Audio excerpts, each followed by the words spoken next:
गौस्वामी तुलसीदास जी महाराज बहुत ही सुंदर कथा सुना रहे हैं। बहुत ही प्यारी, बहुत ही मीठी कथा है।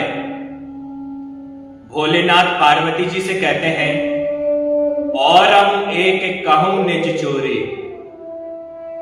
हे उमा, मैंने तुमसे एक बात छुपाई है, एक अपनी निज चोरी छुपाई है। तो जैसे हम किसी को कुछ बात बताते हैं, पहले हम उसकी तारीफ कर देते हैं। जैसे कोई जरूरी बात है, उसको बिन बताए काम नहीं चलेगा, और बताएंगे तो वो गुस्सा भी करेगा। तो पहले ही हम कह देते हैं कि हमने सुना है कि तुम गुस्सा बहुत कम करते हो, तुम्हारे अंदर तो क्रोध आता ही नहीं है। कोई कितना भी तुम्हारा अपराध कर दे, तुम उसको क्षमा कर देते हो। पहले हम उसकी थोड़ी तारीफ कर देते हैं, जिससे हम उसको बात बताएं तो वो गुस्सा कम हो। ऐसे ही भोलेनाथ आज पार्वती जी से कहते हैं, सुनो गिरिजा अति दृढ़मति तोरी। उमा, तुम्हारी जो बुद्धि है ना, बहुत ही दृढ़ है। तुम छोटी छोटी बातों पर गुस्सा नहीं करती हो। अब पार्वती जी कहती हैं कि ज्यादा बातें मत बनाओ। ऐसी कौन सी बात है जो मेरे से छुपाई है आपने? ऐसी कौन सी चोरी की है? तो भोलेनाथ कहते हैं कि उमा, मैं तुमको बिन बताए राम जी का दर्शन करने के लिए अयोध्या चला गया था। मैं अकेला ही उनका दीदार करके आ गया था। काक भुसुंडी संग हम दो, मनुज रूप जाने नहीं कोई। मानव बनकर मैं अयोध्या गया था प्रभु का दर्शन करने। पार्वती जी कहती है कि आपको तनिक भी लाज नहीं आई? अरे आप महादेव होकर मानव बन गए। तो महादेव कहते हैं कि पार्वती, लाज तो मुझे जब आए जब मेरे प्रभु को लाज आए। जब मेरे प्रभु मानव बनकर आ सकते हैं, जब महादेव का भी देव मानव बनकर आ सकता है, तो क्या मैं थोड़ी देर के लिए मानव नहीं बन सकता? भोलेनाथ कहते हैं कि मैं और मेरा शिष्य काकभुसुंडी दोनों दर्शन करने गए थे। बहुत ही प्यारे राम के अनन्य भक्त हैं काकभुसुंडी जी। राम कथा के प्रेमी हैं। हमेशा ही नीलांचल पर्वत पर राम कथा गाते रहते हैं। जब सती जलकर भस्म हुई थी तो भोलेनाथ बहुत ही अशांत थे। मन में बड़ा उद्वेग था। चारों तरफ भटक रहे थे संसार में। अंत में भटकते भटकते नीलांचल पर्वत पर पहुंचे। वहां पर काकभुसुंडी जी गरुड़ जी को कथा सुना रहे थे, और छुपकर वहां पर भोलेनाथ ने कथा सुनी थी। जैसे ही राम कथा श्रवण की तो भोलेनाथ के मन को शांति मिली थी। तब से काकभुसुंडी जी को बहुत अधिक प्रेम करने लगे थे। अपना प्रिय शिष्य मान लिया था उसी दिन भोलेनाथ ने काकभुसुंडी जी को। बंधुओं, कमाल की बात है, यदि संसार में कोई कितना भी मीठा से मीठा बोलने वाला व्यक्ति हो, यदि वो संसार की बातें करेगा, इधर उधर की बातें करेगा, तो मन उससे भर जाता है, ऊब जाता है, मन परेशान हो जाता है उससे। लेकिन काकभुसुंडी जी एक कौवा है, एक काग है। लेकिन जब वो प्रभु की कथा गाने बैठे तो महादेव भी उनसे कथा सुनने के लिए बैठ गए थे। बंधुओं, महिमा कंठ की नहीं है। महिमा है तो यदि वो प्रभु नाम की महिमा है, प्रभु की कथा की महिमा है, कंठ की महिमा नहीं है। काकभुसुंडी जी के साथ में दर्शन करने गए थे। आज हर गली अयोध्या के राजभवन की ओर जा रही है। हर गली सजी हुई है। जब प्रभु अयोध्या में प्रकट हुए थे, महाराज इतना जन सैलाब, इतनी भीड़ उमड़ी थी दर्शन करने कि पूछो मत। उस भीड़ में भोलेनाथ भी उस लाइन में लग गए और जैसे तैसे राज दरबार तक पहुंच गए, राजभवन तक पहुंच गए। लेकिन 4 कदम बढ़ाते तो राजभवन के आंगन में वो पहुंच जाते, परंतु वो 4 कदम बढ़ाना ही मुश्किल हो रहा था। वो दूरी तय करना बहुत कठिन था, क्योंकि इतनी भीड़ थी, इतना धक्के लग रहे थे।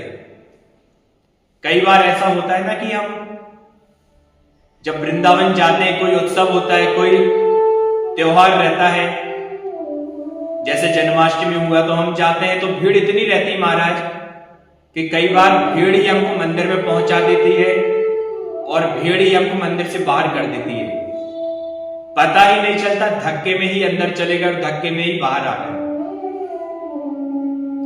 आज भोलेनाथ भी वो 4 कदम नहीं बढ़ा पा रहे, इतनी भीड़ थी, बहुत जोर लगा रहे और अंदर से एकदम से जोर का झटका लगा, भीड़ का धक्का लगा, प्रेशर आया पीछे से, पीछे की तरफ।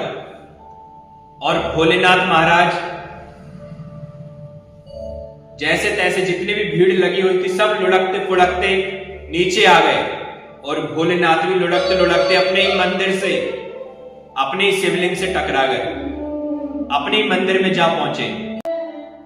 और भोलेनाथ बोले, हे राम, आप तो मिले नहीं, आपका तो दर्शन नहीं हुआ, आपका तो दीदार नहीं हुआ, यहां उल्टा मैं अपने शिवलिंग से ही मिल बैठा, मैं अपनी शिवलिंग से ही जा टकराया। तुरंत काकभूषुंडी जी को याद किया। भोलेनाथ सोचने लगे राम अवतार हो, राम जन्म हो, और काकभूषुंडी जी दर्शन करने ना आए, ऐसा हो ही नहीं सकता। तो आज जैसे काकभूषुंडी जी को याद किया, तुरंत वहां पर आ गए, भोलेनाथ को प्रणाम किया काकभूषुंडी जी ने। भोलेनाथ ने कहा कि कहो चेला, दर्शन हुए कि नहीं? काकभूषुंडी जी बोले कि अभी तक तो नहीं हुए, आंगन में 2 घंटे से उड़ रहा हूं, पूरा आंगन तो दिख गया, लेकिन जिसका दर्शन करने आया वो तो दिखा ही नहीं।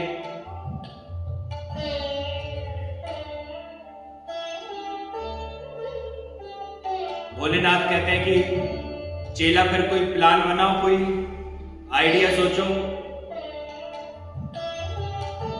काकभूषुंडी जी कहते हैं कि भोले बाबा, एक आइडिया तो है, यदि ये चल गया तो हमको जरूर रामलला का दर्शन हो जाएगा।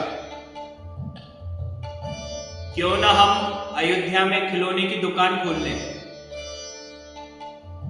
क्योंकि बच्चों का विशेष लगाव खिलौने से होता है। कभी ना कभी कोई राजभवन से आएगा खिलौने लेने, हमको जाने का अवसर मिलेगा खिलौने बेचने का, तो इस बहाने हमको रामलला का दर्शन भी हो जाएगा। भोलेनाथ कहते हैं प्लान तो बहुत अच्छा है, लाओ खिलौने इकट्ठे करो। महाराज बढ़िया अच्छी दुकान खोली, टॉय स्टोर खोल लिया, सारे खिलौने बिक गए, पूरे लुट पिट गए, अयोध्या के सारे बच्चे खिलौने लूट कर ले गए। अब भोलेनाथ को कहां बेचना आता है? लेकिन राजभवन से कोई खिलौने नहीं आया, खिलौने लेने नहीं आया।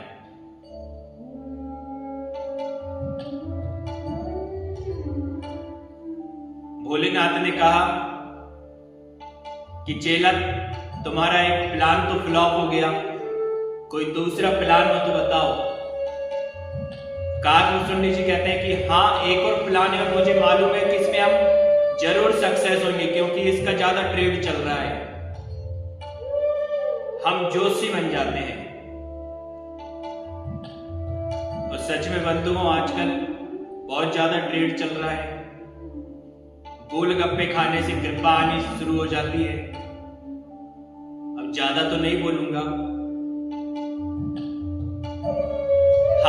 आप भी ज्योतिषी बन सकते हो। बहुत ही सरल काम है। यदि आपको हाथ देखना नहीं आता तब भी आप फुल कॉन्फिडेंस से किसी से बोलो कि हाथ दिखाओ, कोई पूछे कि क्या तुम देख लेते हो तो हाँ कहना कि हाँ मैं देख लेता हूं। और देखना वेखना क्या है? महाराज हाथ थोड़ा पकड़ा और इधर उधर देखा और कहा कि पैसा बहुत कमाते हो लेकिन टिकता नहीं है। अब पैसा टिके ना टिके वो वहीं टिक जाएगा। प्रेम से कहो जय श्री राम। महाराज 2-4 बातें आप भी रट लो तो आप भी ये दुकान चला सकते हो। दूसरा, आपको ये बात कहनी है कि तुम सबके साथ अच्छा करते हो, सबका भला करते हो, लेकिन कोई तुम्हारे साथ तुम्हारा अच्छा नहीं करता, तुम्हारा कोई भला नहीं करता। तुरंत हाथ जोड़कर दंडवत प्रणाम करके लौट जाएगा, कहे कि महाराज सही कह रहे हो, मैं सबके साथ अच्छा करता हूं लेकिन मेरा कोई भला नहीं करता।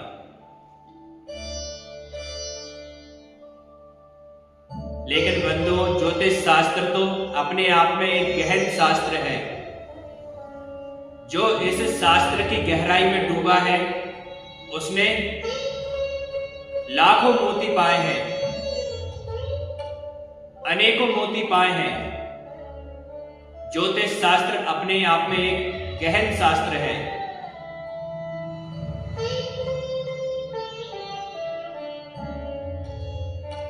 देखिए, आज अयोध्या में भोलेनाथ जी और काकभूषणी जी दोनों ज्योतिषी बन गए। अवध आज आगमी एक आयो, अवध आज आगमी एक आयो। आगमी कहते हैं ज्योतिषी को।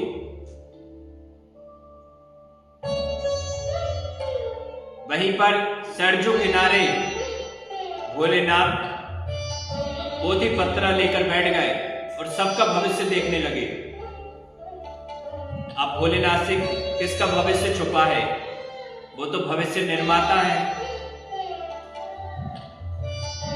सारी अयोध्या में खबर फैल गई कि महाराज सरजू किनारे एक बहुत ही ज्ञानी ज्योतिषी हैं जो पूरा भविष्य बताते हैं और हाथ नहीं देखते, केवल चेहरा देखकर ही पूरा जीवन का भविष्य बता देते हैं, जो जो घटना होनी है। अब भोलेनाथ से क्या बात छुपी है? महाराज 2-4 लोगों का भविष्य बताया तो पूरी खबर फैल गई चारों तरफ। अयोध्या के आजू बाजू शहरों में भी वो बातें फैल गई कि बहुत ही बड़े विद्वान, बहुत ही बड़े ज्योतिषी आए हैं। खूब भीड़ आने लगी, लेकिन आज राजभवन से कोई नहीं आया। सभी आकर चले गए, लेकिन जिसके लिए प्रोपोडम्मा फैलाया वहां से तो कोई आया ही नहीं।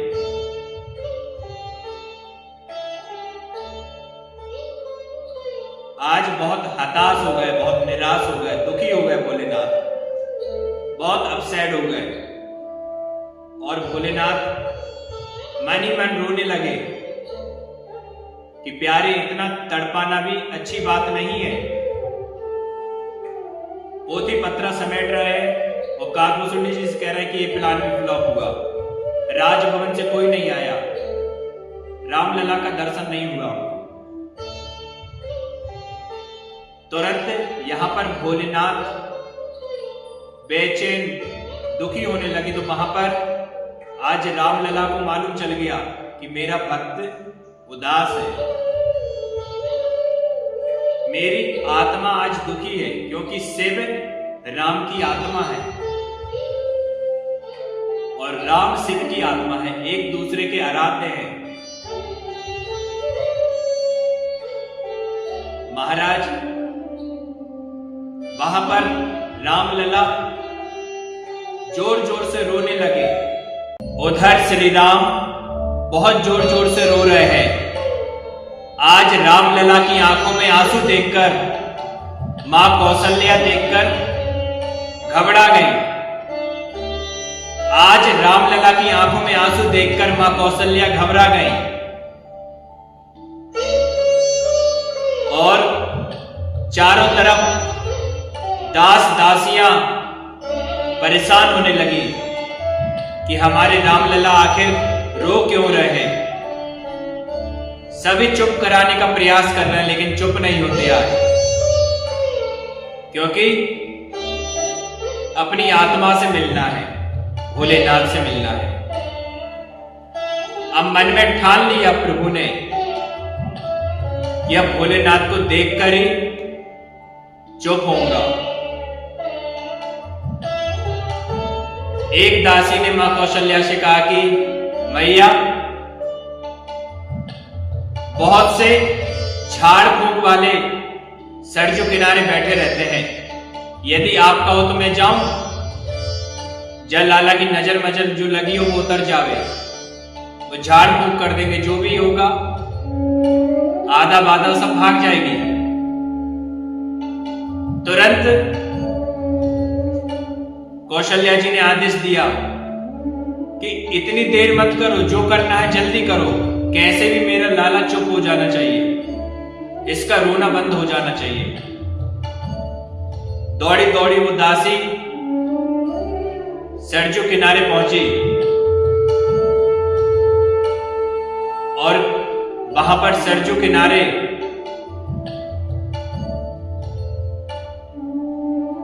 जैसे कागभूषुंडी जी के पास वो पहुंची और उदासी ने कहा कि आप झाड़ फूक करना जानते हैं।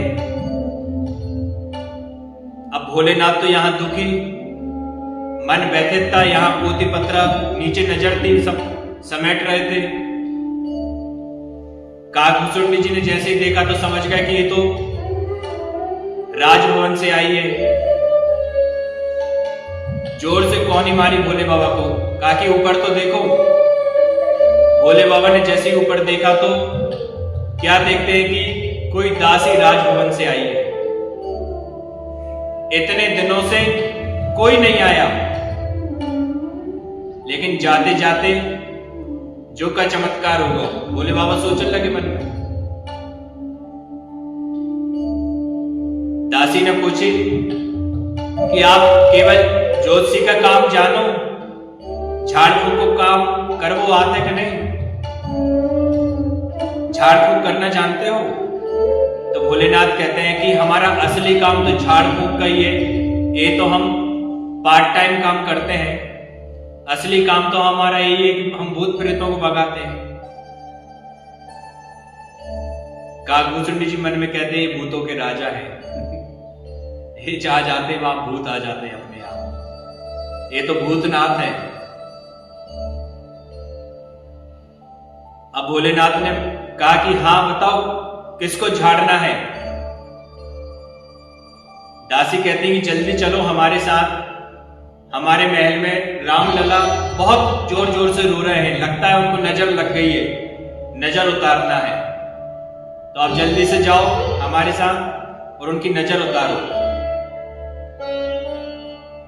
तुरंत भोलेनाथ चल दिए कागभूषुंडी जी को छोड़कर, कहा कि तुम यहीं रहो, सरजू का आनंद लो, देखो कितनी सुंदर अयोध्या है। कागभूषुंडी जी कहते हैं भोलेनाथ से कि चालाकी नहीं चलेगी। पहले क्या डील हुई थी कि जो भी कृपा होगी वो 50-50, क्योंकि बिजनेस हमने साथ में स्टार्ट किया था। तो आप वादा भूल रहे हैं, मुझे छोड़ के जा रहे हैं, मैं भेद खोल दूंगा कि आप कौन हो। अब भोलेनाथ ने कहा कि चल जल्दी चल, बात कम कर। तुरंत कागभूषुंडी जी को साथ में लिया और दौड़े दौड़े गए। अब वहां दौर पर 4 चौकन व्यवस्था है, सिक्योरिटी हाई अलर्ट पर है, क्योंकि रामलला रो रहे हैं। तो दशरथ जी ने आदेश दे दिया कि जो भी अंदर आए, जो भी महल से बाहर जाए,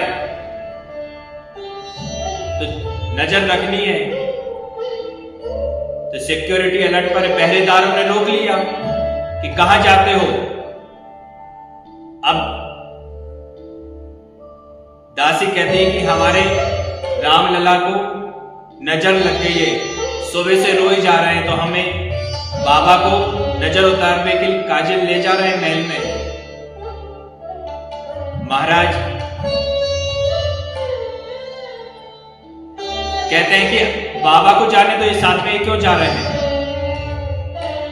तो भोलेनाथ ने कहा कि हाँ हाँ तुम इनको यहीं रोक कर रखो, हम आते हैं, ये हमारे साथ बाद में चले जाएंगे। अब काकभूषुंडी जी फिर धीरे से बोलने लगे, जय शिव शंकर जय बम भोले। भोलेनाथ कहते हैं कि ये नहीं मानेगा। तो भोलेनाथ ने कहा कि मुझे कम दिखाई देता है, बुढ़ापे का शरीर है, तो मुझसे रेखाएं देखनी नहीं आती है, कम नजर आता है मुझे, स्पष्ट रेखाएं देखता है। तो नौकरों ने कहा कि आप ऐसा करो, फिर इसको जाने दो, आप यहां रुक जाओ। तो काकभूषुंडी जी कहते हैं कि हाँ आप इनको यहां पर रखो, ये काफी वृद्ध हो गए, काफी परेशान हो गए, मैं आकर झाड़ कर आता हूं। तो तुरंत भोलेनाथ कह उठे कि नहीं नहीं, भले ये रेखा देखता है लेकिन उसका फलादेश मैं ही देखता हूं, उसका फल मैं ही बताता हूं। और मन में सोचने लगे कि ये तो चेला गुरु को ही मात दे रहा है। अब पहरेदार परेशान, उन्होंने कहा कि जल्दी जाओ, हमारी जान छोड़ो। तुरंत दोनों आए। महाराज मां कौशल्या ने आते ही से ऐसा नहीं कि डायरेक्ट काम पे लगा दिया हो, जैसे हम लोग साधु संतों के पास जाते हैं या हमारे घर में आते हैं तो हम सीधी काम की बात करते हैं, लेकिन यहां पर मां कौशल्या ने सबसे पहले चरण धोए, फिर आसन दिया, सुंदर वस्त्र आभूषण दिए, बहुत स्वागत सत्कार किया और 56 भोग खिलाए। लेकिन भोलेनाथ को 56 भोग खाने में आनंद नहीं आ रहा, क्योंकि मन में तो प्रभु के दर्शन की लालसा है। काकभूषुंडी जी को कौनी मार के कहते हैं कि खाता ही रहेगा, अरे जो काम से आए वो तो कर, जल्दी से बोल, दर्शन का, नजर उतारने का बोल। तो काकभूषुंडी जी मां कौशल्या से कहते हैं कि ये बाद में पाते रहेंगे हम लोग, 56 भोग तो रखे हैं, पहले आप वो काम कराओ जिस काम से हम यहाँ आए हैं। आपके लाला रोए जा रहे हैं, उनको लेकर आओ, उनकी नजर उतारे हम। अब मां कौशल्या कहती हाँ तुम सही कह रहे हो। तो जल्दी से गई, पल्ले में से लाला को उठाया और अपने आंचल में छुपाकर मां कौशल्या दूर खड़ी हो गई और भोलेनाथ से कहा कि बाबा जो करना है सो करो, आप जो भी झाड़ फूक करना है वो करो। अब भोले बाबा कहते हैं कि मैया यदि जो झाड़ फूक कितनी दूर से हो जाती तो हम तो वहां सरजू किनारे बैठे बैठे ही झाड़ देते। अरे कम से कम पास में मत लाओ, लेकिन दूर से दिखाओ तो सही, आखिर कैसे हो तुम रो लाला। तो मां कौशल्या ने अपना आंचल हटाया और तुरंत भोलेनाथ आज क्या देखते हैं कि नीलमणि की तरह सुशोभित, नीलमणि को भी फीका करते हुए आज प्रभु रामचंद्र अपनी शोभा से चारों तरफ प्रकाश ही प्रकाश फैला रहे हैं। इतनी सुंदरता, नीलमणि की तरह सुशोभित हो रहे हैं और प्रभु का दर्शन करके आज भोलेनाथ आनंदित हो उठे। भोलेनाथ मन ही मन कहते हैं आहा क्या सुंदर स्वरूप है, नीलमणि सी वो कांति, वो चपल नयन, कमल से नयन। आज जैसे ही भोलेनाथ ने रामलला को देखा तो हरि और हरि की नजर मिल गई, महादेव की और नारायण की नजर मिल गई, आनंदित हो उठे।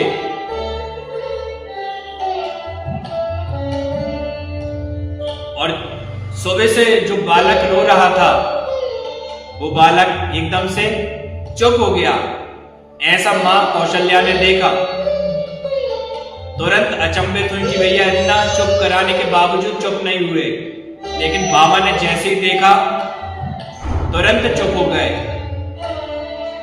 तुरंत कौशल्या जी कहती है कि बाबा आप हो तो चमत्कारी, आपके देखते ही हमारे लला रोना बंद कर दिए। अब भोलेनाथ कहते हैं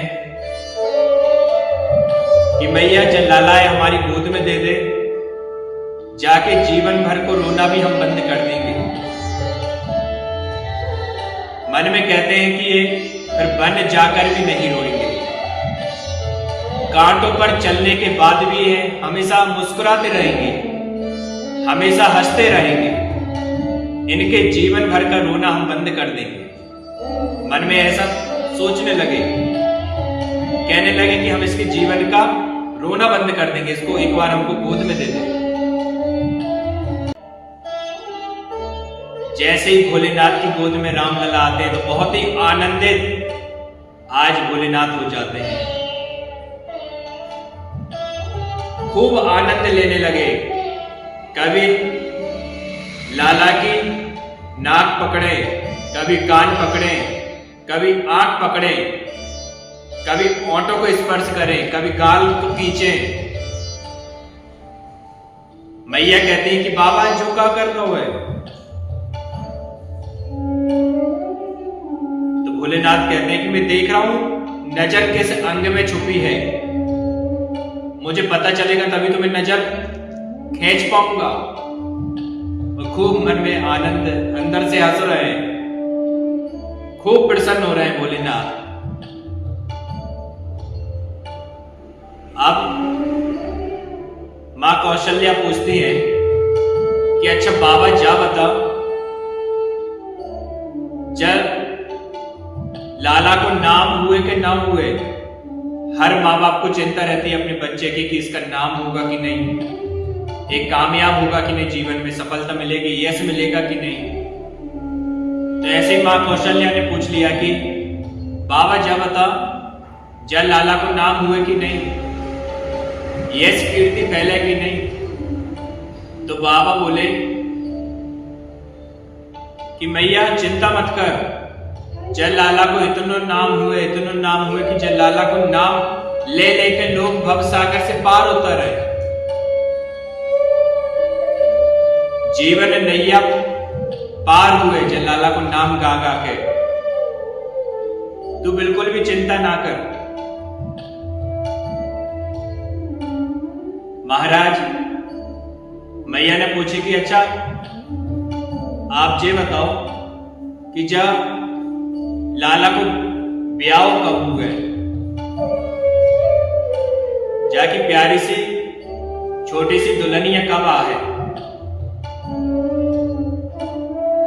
तो बाबा कहते हैं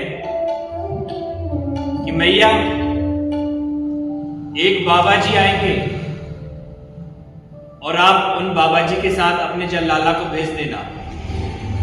मैया बोले कि मैं विवाह की बात कर रही हूँ, ब्याह शादी की बात कर रही हूँ, और आप जलाला बाबा बनावे की फिराक में है का?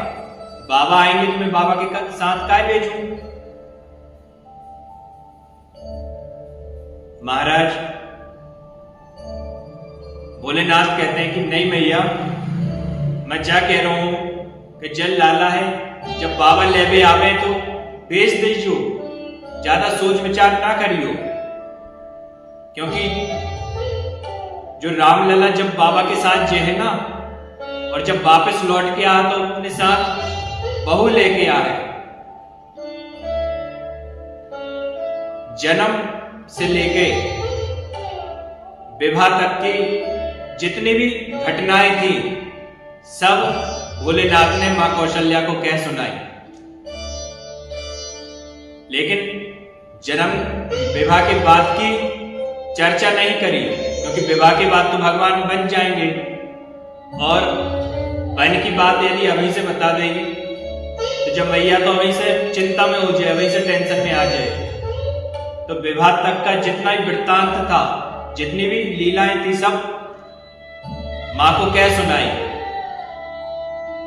और खूब दर्शन करके, खूब आनंद लेकर आज भोलेनाथ खूब दक्षिणा लेकर वहां से विदा मांगते हैं और कहते जाते हैं मां कौशल्या से कि जुग जुग जीवे रे यशोदा मैया तेरो ललना। जो लाला जुग जुग जीवे, खूब आशीर्वाद देके जा रहे हैं। और भोलेनाथ खूब दक्षिणा लेकर महल के बाहर आते ही अंतर ध्यान हो जाते हैं। और गोस्वामी तुलसीदास जी महाराज कहते हैं कि जिस पर प्रभु राम की अति कृपा होती है वो ही इस चरित्र को, वो ही इस प्रसंग को समझ पाते हैं और श्रवण कर पाते हैं। तो हम सभी भक्तों पर प्रभु श्री राम की बड़ी विशेष कृपा है। बोलो राजा रामचंद्र भगवान की जय, शंकर भगवान की जय।